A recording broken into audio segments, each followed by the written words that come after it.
DL4 semester के प्रिय student, आज सामाजिक अध्ययन विषय के अंतर्गत हम इतिहास का टॉपिक लेकर आए हैं आप लोगों के सामने।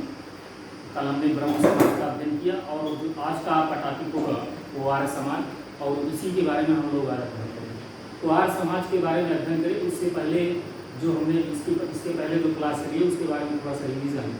कल आपने ब्रह्म समाज पढ़ा। ब्रह्म समाज की स्थापना जो धार्मिक सामाजिक पुनर्जागरण का युग है उसकी शुरुआत राजा राम मोहन राय ने की, और इसके बारे में आपको बताया भी गया कि 1828 से 28 में कलकत्ता में इन्होंने ब्रह्म समाज की स्थापना की, और उसके अंतर्गत इन्होंने सामाजिक कुरीतियों पर कैसे प्रहार किया, जैसे मूर्ति पूजा, बहुदेववाद, बाल विवाह, सती प्रथा, इन सब सामाजिक कुरीतियों को दूर करने में सबसे पहला योगदान राजा राम मोहन राय का। फिर उसके बाद आप पढ़ेंगे आपका आर्य समाज हो गया, थियोसॉफिकल सोसाइटी है, देवबंद आंदोलन हो गया, हल्दिया आंदोलन। तो कहने का मतलब ये आंदोलन सिर्फ हिंदुओं तक ही सीमित नहीं रहा, ये मुस्लिम, सिख, पारसी इन सब में भी ये फैला। तो आज जो आर्य समाज का टॉपिक है आपका, उसके जो संस्थापक रहे हैं स्वामी दयानंद सरस्वती, उनके बारे में हम लोग जानेंगे, जिन्हें भारत का मार्टिन लूथर भी कहा जाता है। तो आर्य समाज की स्थापना कब हुई, कैसे, कहाँ, इसके उद्देश्य क्या थे, इन सब पहलुओं पर चर्चा होगी। तो आर्य समाज के संस्थापक स्वामी दयानंद सरस्वती, इन्होंने इसकी स्थापना 1875 में बम्बई में की। स्वामी दयानंद सरस्वती जो इनका कार्यकाल रहा 1824 से लेकर 1883 तक, इनका जन्म गुजरात के मौलवी जिला में हुआ।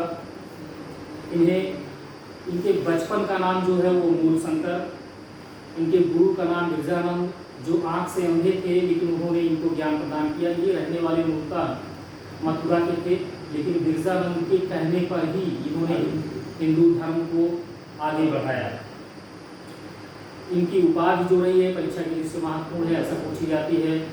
दयानंद सरस्वती की उपाधि क्या थी? ये भारत का मार्टिन लूथर कहा जाता है। दयानंद सरस्वती ने आगे चल करके जो भी सामाजिक कुरीतियाँ थी जिस पर राजा राम मोहन राय ने कार्य किया था उसको आगे बढ़ाने का कार्य किया। ये भी जो है कर्मकांड, मूर्ति पूजा और बहुदेववाद, जातिवाद, इन सब के विरोधी रहे हैं। हाँ, लेकिन दयानंद सरस्वती ने इन सब कुरीतियों को दूर करने का तो काम किया ही, इसके साथ साथ ये वेदों पर ज़्यादा आकर्षित थे। इनका मानना था कि हम सबको वेदों की तरफ लौटना चाहिए। इनका नारा भी है जो बेहद लोकप्रिय है कि वेदों की तरफ लौटो। एक नारा इनका और लोकप्रिय था, भारत भारतीयों के लिए है।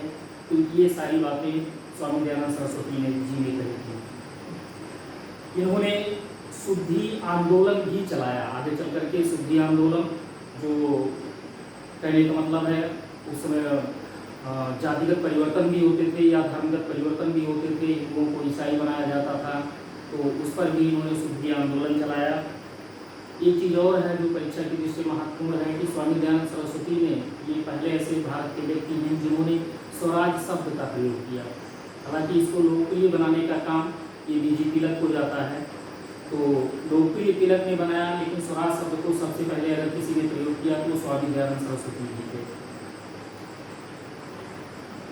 एक क्वेश्चन और यहाँ से बनता है आर्य समाज को लेकर के कि आर्य समाज की सबसे बड़ी देन क्या है।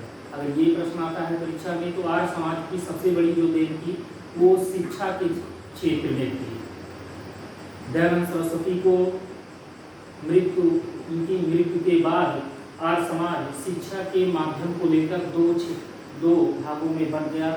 एक लाला हंसराज जी ने आगे उसको बढ़ाया और दूसरा मुंशी राम ने। तो लाला हंसराज जो थे वो अंग्रेजी के समर्थक थे। ब्रह्म समाज में भी आपको बताया गया कि राजा राम मोहन राय वो पाश्चात्य शिक्षा के पक्षधर रहे हैं, अंग्रेजी को उन्होंने समर्थन किया। तो यहाँ वही काम, हालांकि दयानंद सरस्वती जो है ये कह रहे हैं कि हमें वेदों की तरफ लौटना चाहिए, लेकिन उनके बाद वाले जो आर्य समाज को चलाने वाले थे उन्होंने अंग्रेजी का भी, पाश्चात्य कहने का मतलब पाश्चात्य संस्कृति का भी समर्थन किया। और लाला हंसराज ने 1886 में लाहौर में प्रथम डीएवी कॉलेज की स्थापना की, दयानंद एंग्लो वैदिक कॉलेज की स्थापना की। और दूसरे जो ये आपको बताया जा रहा है कि आर्य समाज दो भागों में बटा, तो एक लाला हंसराज के तरफ से, और दूसरा जो है वो स्वामी श्रद्धानंद कह सकते हो या मुंशी राम, ये जो है संस्कृत और हिंदी के समर्थक थे। तो इन्होंने डीएवी कॉलेज की स्थापना ना कर 1902 में हरिद्वार में गुरुकुल कांगड़ी विश्वविद्यालय की स्थापना की। कहने का मतलब जो आपका आर्य समाज है वो पाश्चात्य शिक्षा के साथ साथ और भारत की जो उस समय परंपरागत कल्चर था या संस्कृति थी, उसको दोनों को साथ में लेकर चलने का काम कर रहा है, 2 भागों में बट जा रहा है। तो ब्रह्म समाज का आपने अध्ययन किया और आर्य समाज के बारे में भी आपको बताया गया। ये सब परीक्षा के लिए महत्वपूर्ण मुताबिक है, यहाँ से प्रश्न भी बनते हैं। फिर इसी क्रम में रामकृष्ण मिशन भी आपका आएगा, थियोसॉफिकल सोसाइटी आएगी। इन सब का भी अध्ययन आपको आगे करना है। आर्य समाज जो पूरे भारत में लोकप्रिय हुआ, उसकी सबसे बड़ी देन स्वामी दयानंद सरस्वती को जाता है, और इनके कार्य अगर सराहनीय न होते कि वो इस तरह की उपाधियाँ न मिलती, जैसे इन्हें भारत का मार्टिन लूथर कहा जा रहा है। यही काम आगे चल करके पारसी धर्म में आप देखेंगे। दादा भाई नौरोजी का नाम आपने सुना है। दादा भाई नौरोजी भी एक ऐसे महान मनीषी थे जिनकी पुस्तक आपने पढ़ा हो तो अनेक ब्रिटिश रूल इन इंडिया, इसमें इन्होंने धन निकासी का सिद्धांत दिया था। और इन्होंने बताया कि भारत के धन को अंग्रेज कैसे लूट कर विदेशों में ले जा रहे हैं। तो पारसी धर्म में भी दादा भाई नौरोजी ने रहनुमाई मजहब सभा की स्थापना की और पारसी धर्म को भी सुधारने का काम किया। और मुस्लिम धर्म की बात की जाए तो मुस्लिम धर्म में बंगाल में, जैसे बंगाल से ही ब्रह्म समाज की स्थापना हुई और राजा राम मोहन राय ने वहाँ से धार्मिक सामाजिक पुनर्जागरण को फैलाया। उसी तरह बंगाल में मुस्लिम धर्म में सुधार के लिए सर्वप्रथम अगर किसी का नाम आता है तो अब्दुल लतीफ़ जी का नाम आता है। और फिर उसके बाद सर सैयद अहमद खां का ये कहना था कि भारत की जो 2 आंखें हैं, एक हिंदू और दूसरा मुस्लिम है। हालांकि इन्हें अप्रत्यक्ष रूप से सांप्रदायिकता का जनक भी कहा जाता है, लेकिन मुस्लिम धर्म में सुधार का श्रेय वो अब्दुल लतीफ़, सर सैयद अहमद खां और फिर आगे देवबंद आंदोलन तथा अहमदिया आंदोलन को भी दिया जाता है। आज की क्लास में यही खत्म करते हैं और अगली क्लास में हम जो है रामकृष्ण मिशन, थियोसॉफिकल सोसाइटी, इन सब के बारे में भी अध्ययन करेंगे। बहुत बहुत शुक्रिया, धन्यवाद।